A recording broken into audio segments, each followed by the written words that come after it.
Hello students, good morning. आज जो है हम लोग स्टार्ट करेंगे लीनियर डिफरेंशियल इक्वेशन का लेक्चर 5। इस लेक्चर 5 में हम लोग आज डिस्कस करेंगे एकदम न्यू टॉपिक को, जो कि बेहद इम्पोर्टेंट होने वाला है। और ये जो टॉपिक है, यहाँ से दो क्वेश्चन रहता है। और इस टॉपिक का खासियत क्या है कि नंबर ऑफ क्वेश्चंस कम है, लेकिन अगर आप बेसिक कंसेप्ट को समझ जाएं तो ये तुम्हें आसान ही लगेगा। और एक बार फिर ये जो है ना, वो पुराने टॉपिक पर ही बेस्ड है, जो हम लोग पढ़े थे ना, linear differential equation with constant coefficient, उसी पर आधारित है। और ये भी रिड्यूस होके उसी फॉर्म में आएगा। तो इसमें जो है, सबसे पहले हम लोग देखें कि ये जो डिफरेंशियल इक्वेशन का फॉर्म है वो है क्या।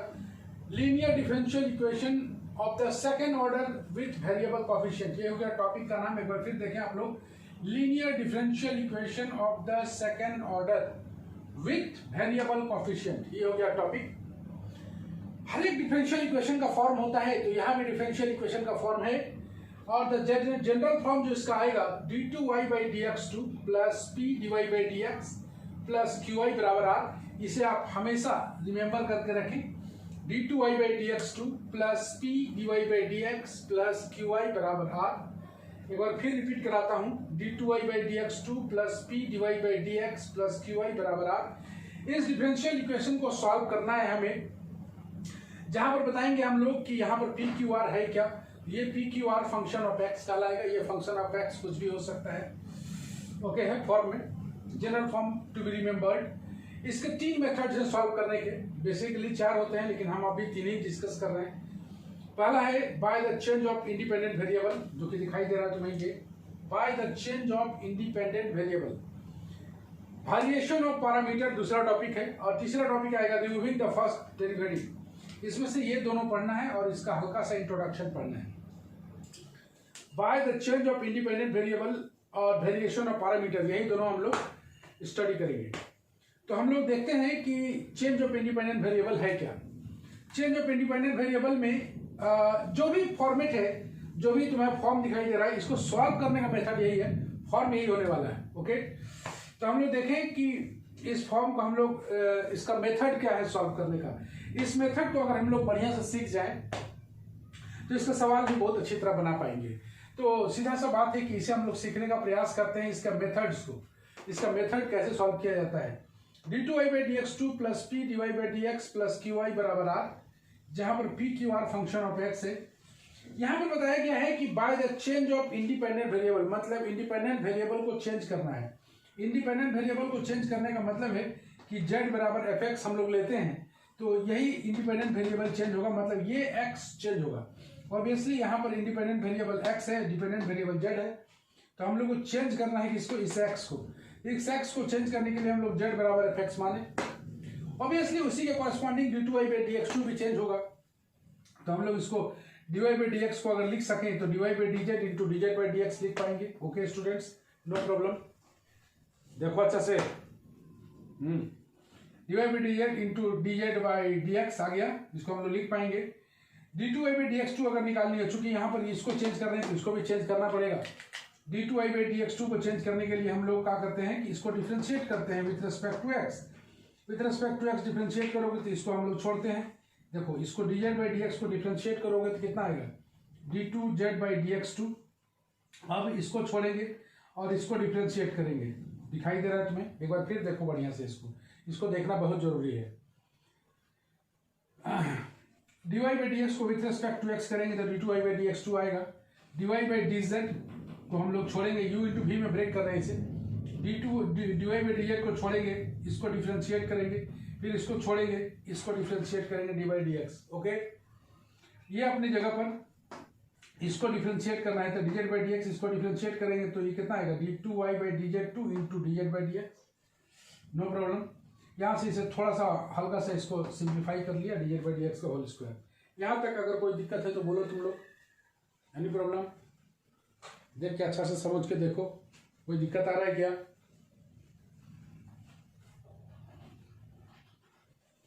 उम्मीद करता हूं कोई दिक्कत नहीं आनी चाहिए। आगे बढ़े हम लोग। आगे जब बढ़ते हैं हम लोग तो देखते हैं हम लोग कि dy बाई डी एक्स और d2y/dx2 का वैल्यू को हम लोग पुट कर देते हैं कहाँ पर, इस फॉर्म में। dy बाई डी एक्स और d2y/dx2 का वैल्यू को पुट करेंगे, इक्वेशन नंबर 1 यही है। पुट करेंगे तुम देखो कि d2y/dz2 का यही वैल्यू पुट कर दिया गया यहाँ से यहाँ तक, यहाँ से लेके यहाँ तक। ये किसका वैल्यू है, d2y/dx2 का। यहाँ से जो है तुम पुट करो dy, p अपनी जगह पर, dy/dx का जो वैल्यू है वो तुमको दिखाई दे रहा है dy/dz into dz/dx, no problem. qy बराबर r, कोई दिक्कत। ऑब्वियसली यहाँ पर तुमको ध्यान देना है कि ये जो फॉर्म है पहले आ जाएगा, इसके बाद यहाँ से p, यहाँ से dy/dz को हम लोग इस dy/dz को कॉमन निकाल पाएंगे। कॉमन निकालने के उपरांत ये मिलेगा qy अपनी जगह पर, r अपनी जगह पर। ऑब्वियसली इसी को फॉर्म में लाना है तो इसी को जो रिड्यूस किया हम लोग, इसी को फॉर्म में लाना है तो dz/dx को हम लोग डिवाइड कर देंगे। यहाँ से पाए हम लोग p dz/dx, यहाँ से इतना पाए dy/dz अपनी जगह पर।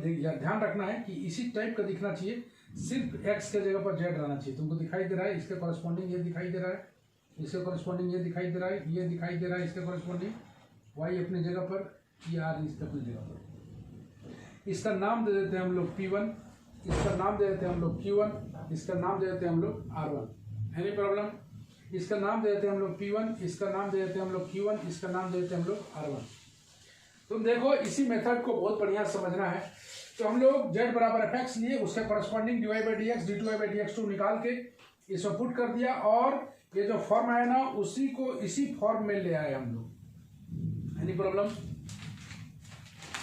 नो? देख लो अच्छा से। अब हम लोग क्या करते हैं कि थोड़ा सा इसको मिटाते हैं और यहाँ से लेके आगे बढ़ते हैं हम लोग। मिटा दिया जाए इसको, ठीक है,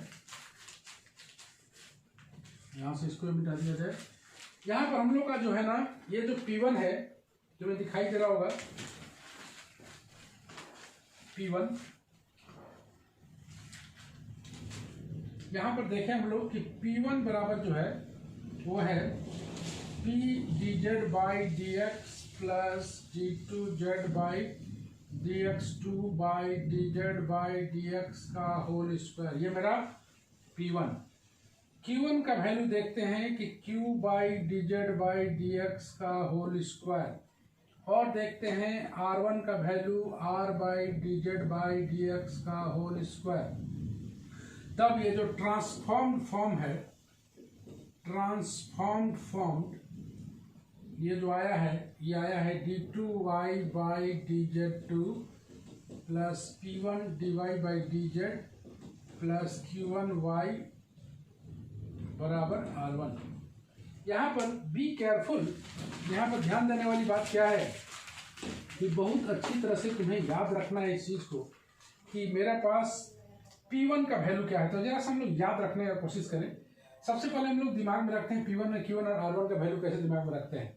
तुम देख रहे हो कि dz/dx का होल स्क्वायर सारा नीचे वाला मौजूद है, ये तुम्हें ऑलरेडी याद रहेगा, सिर्फ इसे याद करना है। तो इसको दिमाग में रखने के लिए करते क्या है कि dz/dx से ही शुरू करते हैं, dz/dx इंटू p, और इसको डिफ्रेंशिएट कर देते हैं। देखो आ गया यहाँ पर, याद रखने का तरीका है, dz/dx से शुरुआत करते हैं इंटू p इंटू d2z/dx2। ये हो गया ट्रांसफॉर्म फॉर्म। अब हम लोग बात करते हैं इसका केस 1। दो तरीके से इसे सॉल्व किया जाता है। पहला सॉल्व करते हैं हम लोग, अभी आज हम लोग केस 1 देखेंगे। Choosing z in such A way that choosing z in such a way that p1 बराबर 0। गौर से देखो, choosing z in such a way that p1 बराबर 0। ऐसा z चूज करना है जिसके लिए p1 0 हो जाए। तो हम लोग ऐसा z चूज नहीं कर पाते, इसलिए हम लोग p1 को ही 0 कर देते हैं। p dz/dx plus d2z/dx2 divided by dz/dx का होल स्क्वायर बराबर 0। यहाँ से हम लोग देखें, यहाँ से आ गया p dz/dx प्लस d2z/dx2 बराबर 0। ऑब्वियसली ये सेकेंड ऑर्डर है, सेकेंड ऑर्डर को हम लोग सॉल्व करना जानते नहीं है, तो हम लोग लेट कर लेते हैं। dz/dx को हम लोग q मान लेते हैं। यहाँ से d2z/dx2 का वैल्यू आ गया dq/dx। तो ये जो फॉर्म आया p q प्लस dq/dx, ये first order and first degree है, वेरिएबल सेपरेबल। इसे हम लोग सॉल्व कर लें तो D Q by D x बराबर माइनस क्यू पी, क्यू को नीचे ले आते हैं, D Q by Q minus P D x, integrate कर दें।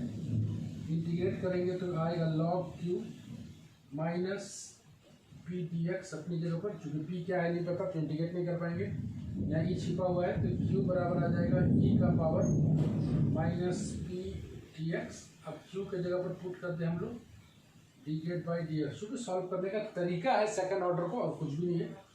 इंटीग्रेट बाई डी एक्स बराबर ई का पावर पी डी एक्स। तो यहाँ से हम लोग अगर जेड को इंटीग्रेट करें तो ये आ जाएगा इंटीग्रल ऑफ ई का power minus P D x, obviously integral यहाँ भी है इंटू डी एक्स, यही कहलाएगा ऐसा जेड और एक्स में रिलेशन, ऐसा जेड और एक्स में रिलेशन, ऐसा जेड चूज करें जिसके लिए P1 हो जाए। तो ये था वो जेड जिसके लिए P1 बराबर 0 हो जाए। तो हम लोग कैसे सोच पाते हैं ऐसा हम लोग सोच नहीं पाते कि ऐसा जेड होगा जिसके लिए P1 बराबर 0 हो जाएगा। इसलिए हम लोग क्या किए कि P1 को ही 0 करके हम लोग जेड को इस फॉर्म में निकाले, P1 को ही 0 करके हम लोग जेड को इस फॉर्म में निकाले। यही वो जेड है जिसके कारण ये P1 बराबर 0 हुआ। एक बार और समझिए, ट्रांसफॉर्म फॉर्म है ये, choosing Z in such A way that P1 बराबर 0। P1 का वैल्यू ये था, P1 का वैल्यू को हमने 0 कर दिया।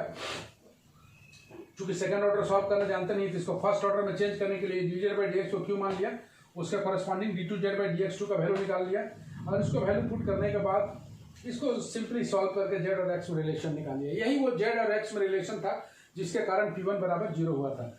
ऑब्वियसली इसके कारण जरा सा Q1 का वैल्यू हम लोग निकालें तो इसके लिए Q1 जो होना चाहिए इस जेड के लिए, तो Q1 if Q1 comes out to be constant,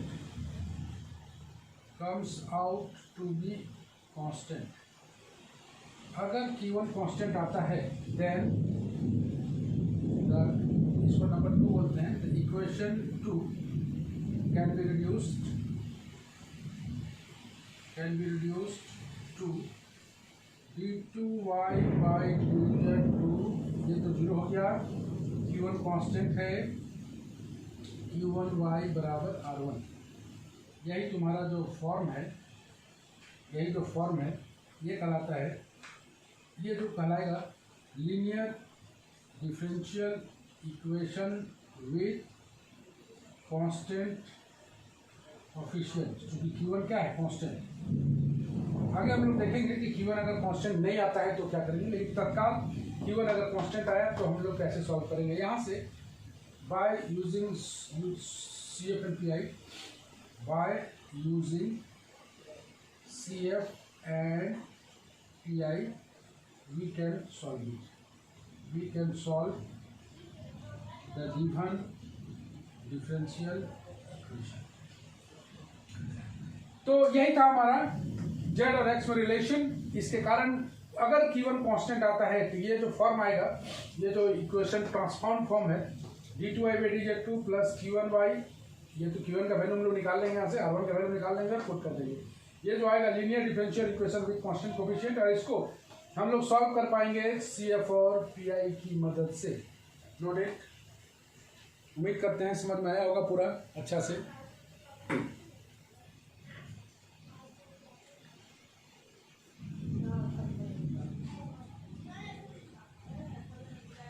okay, तो हम लोग चलें पहले सवाल की ओर। पहला जो सवाल है निकाल देते हैं इसको। ये रहा थ्योरी को एक बार फिर हम लोग हल्का सा रिवीजन करते हुए नोटेशन करते हैं हम लोग। यहाँ पर हम लोग लिखते हैं पहले सवाल में, solve d2y by dx2 plus cot x dy by dx plus 4y cosec square x बराबर 0। ऑब्वियसली राइट हैंड साइड 0 है तो और अच्छी बात है। सबसे पहले ये जो है ना, ये जो फॉर्म है, it is in the form of d2y by dx2 plus p dy by dx plus Q Y बराबर आर। हियर पी बराबर जो आया वो आया कॉट एक्स, दिखाई दे रहा होगा पी के साथ। क्यू बराबर जो आया ये आ गया 4 कॉसेक स्क्वायर एक्स, और यहाँ पर आर बराबर 0। ऑब्वियसली फॉर्म है। तो by the use of change of independent variable, by the use of change of independent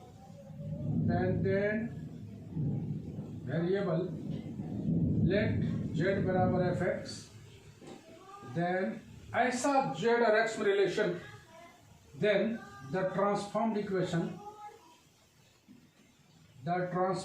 equation जो आएगा वो आएगा d2y by dz2 plus p1 dy by dz।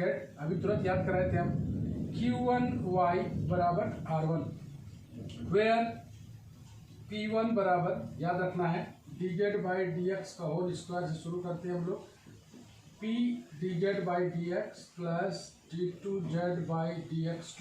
Okay, q1 बराबर q by dz by dx का whole square तुरंत याद कराए थे, r1 बराबर r by dz by dx का होल स्क्वायर। ऑब्वियसली चूजिंग यहाँ p q दिया हुआ है, choosing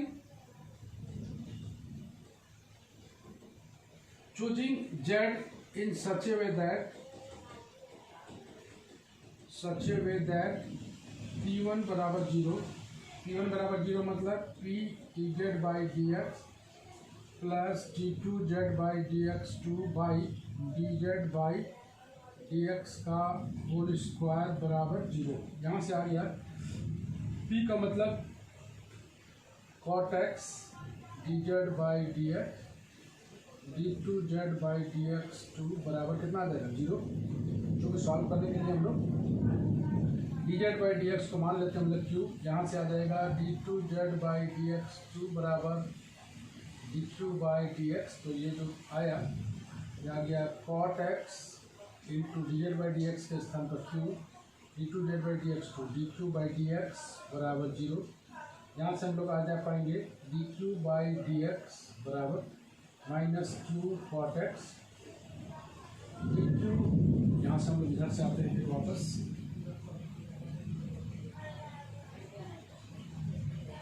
dq by dx, dq by q बराबर minus cot x dx। Integrate कर लेते हैं हम लोग, ये आ जाएगा log q minus log sin x। cot x से कितना होता है इंटीग्रेशन, log sin x आ गया माइनस, यहाँ से आ गया q बराबर 1 बाई साइन एक्स मतलब cosec x, और q का मतलब dz बाई dx बराबर cosec x। तो यहाँ से आ जाएगा इंटीग्रल ऑफ cosec x जो कि आ जाएगा log tan x by 2, z बराबर आ गया log tan x बाई 2, यही आया है ना log tan x by 2, right. और क्या z के बाद ये हम लोग निकाल लिए कौन सा, z और x में ये रिलेशन था जिसके कारण p1 बराबर 0 होता है, z और x में ये रिलेशन था जिसके कारण p1 बराबर 0 होता है। ऐसा हम लोग कैसे लाते, ऑब्वियसली इसीलिए हम लोग p1 बराबर 0 करके इस तरह से ऐसा लिया है। ओके, अब हम लोग q1 निकाल लेते हैं। q1 का वैल्यू कितना है, q 4 cosec square x by dz by dx का होल स्क्वायर, यही ना है। तो dz बाई dx कितना है, ये देखो dz by dx cosec square x, ये कैंसिल हो जाएगा, ये 4 आ गया जो भी क्या है कांस्टेंट, और r1 का value r by dz by dx का होल स्क्वायर बराबर r का वैल्यू 0 है, इसलिए ये वैल्यू कितना आ जाएगा 0। फाइनली मेरे पास p1 है, q1 है, r1 है, हम लोग निकाल चुके हैं। थोड़ा सा हम लोग देख एक बार रिवीजन कर लेते हैं, इसको जनरल फॉर्म में लिख के पी क्यू आर का वैल्यू हम लोग करस्पॉन्डिंग करके निकाल लिया। चेंज ऑफ इंडिपेंडेंट वेरिएबल मतलब z बराबर एफ एक्स के रूप में लिखा, ट्रांसफॉर्म इक्वेशन आएगा, ये ट्रांसफॉर्म इक्वेशन आ गया। ये ट्रांसफॉर्म इक्वेशन आने के बाद choosing Z in such A way that P1 बराबर 0 करके हम लोग जैसे निकालते थे वैसे इंटीग्रेट करके जेड बराबर log 10x/2 लाए। याद रखना है P1 Q1 R1 का वैल्यू कभी नहीं भूलना है। P1 Q1 R1 का वैल्यू मेरे पास है, इसको हम लोग पुट कर देते हैं ट्रांसफॉर्म इक्वेशन में। ओके,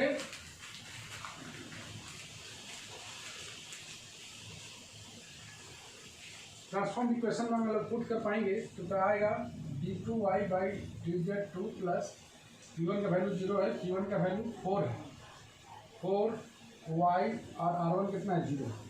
ये तुमको दिखाई दे रहा होगा linear differential equation with constant coefficient. Obviously right hand side 0 है तो सिर्फ CF निकालेंगे हम लोग। तो इसका जो फॉर CF के लिए राइट हैंड साइड 0 है तो सिर्फ CF निकलेगा। ये कांस्टेंट है, CF निकालने के लिए इसको हम लोग फॉर्म में चेंज कर लें, d² प्लस 4 इंटू y बराबर 0। इसका ऑक्सिलरी इक्वेशन आएगा m² प्लस 4 बराबर 0। यहाँ से आएगा m बराबर प्लस माइनस 2i। इसका CF निकालना है हम लोग को, कि आ जाएगा a cos, रियल पार्ट 0 है, a cos 2z याद रखना है, प्लस b sin 2z। तो a cos ट्वाइस z के स्थान पर डाल दें हम लोग log 10x/2 plus b sin 2z के स्थान पर डाल दें log 10x/2। CF यही कहलाएगा हम लोग का सॉल्यूशन, बिकॉज इसमें PI निकलेगा नहीं, यही कहलाएगा हम लोग का सॉल्यूशन।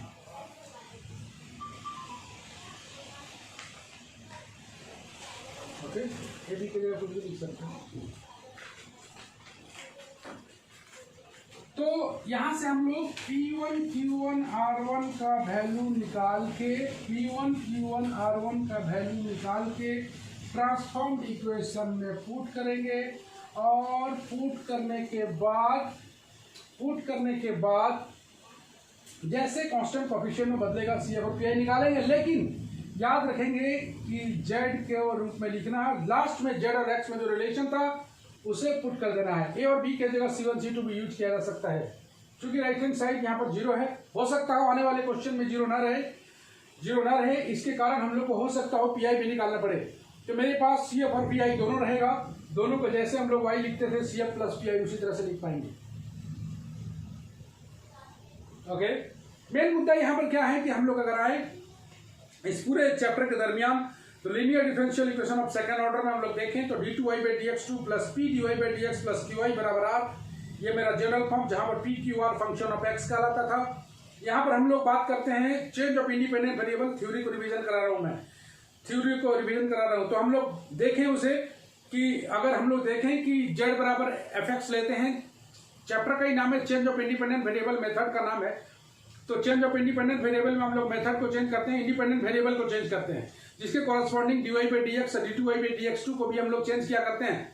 dy/dx और d2y/dx2 को हम लोग उसके इक्वेशन में डालेंगे, जो ट्रांसफॉर्म इक्वेशन मिलेगा वो क्या मिलेगा, d2y/dz2 मिलाएं एक बार फिर आप लोग, d2y/dz2 plus p1 dy/dz plus q1y बराबर r1। जहां पर p1 q1 r1 का जो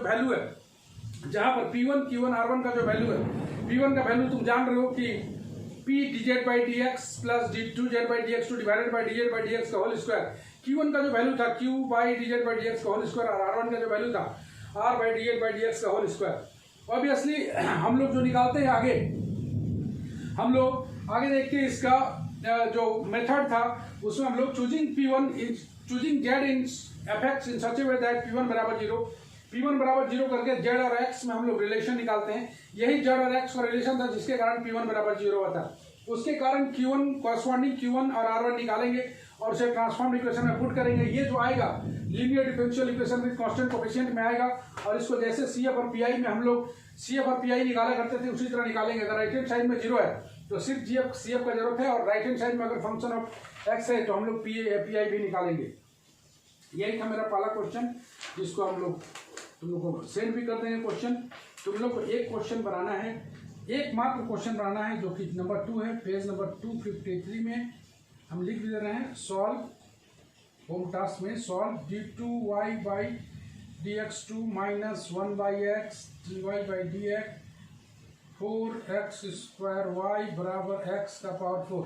इसमें एक लेक्चर और चलेगा। d2/dx2 -1/x dy/dx + 4x² y = x⁴ page number 253 में इसी को बनाना है। By the method of change of independent variable, by the method of change of independent variable. यहाँ पर तुम सबसे पहले इसे कंपेयर करोगे फॉर्म के साथ। PQRR तुमको दिखाई देगा। PQR निकालने के बाद z = fx मानोगे, ट्रांसफॉर्म इक्वेशन लिखोगे। ट्रांसफॉर्म इक्वेशन लिखने के बाद तुम P1 के लिए 0 करोगे, वह z और x में रिलेशन आएगा, उसे कॉरस्पॉन्डिंग Q1 R1 निकाल के वैल्यू पुट कर देना है ट्रांसफॉर्म इक्वेशन में। और इस मेथड से क्वेश्चन कोएफिशिएंट के मेथड से इसे हम लोग सॉल्व कर पाएंगे। उम्मीद करता हूँ आज का जो लेक्चर 4 है वो तुम्हें पूरी तरह से समझ में आया होगा। एक न्यू टॉपिक जिसका बेहद इंपॉर्टेंट रोल होगा। एक क्वेश्चन आना ही है, चाहे कोई भी एग्जाम हो जाए। ओके, तो आज का क्लास यहीं तक। उम्मीद करता हूँ पूरी तरह समझ में आया होगा।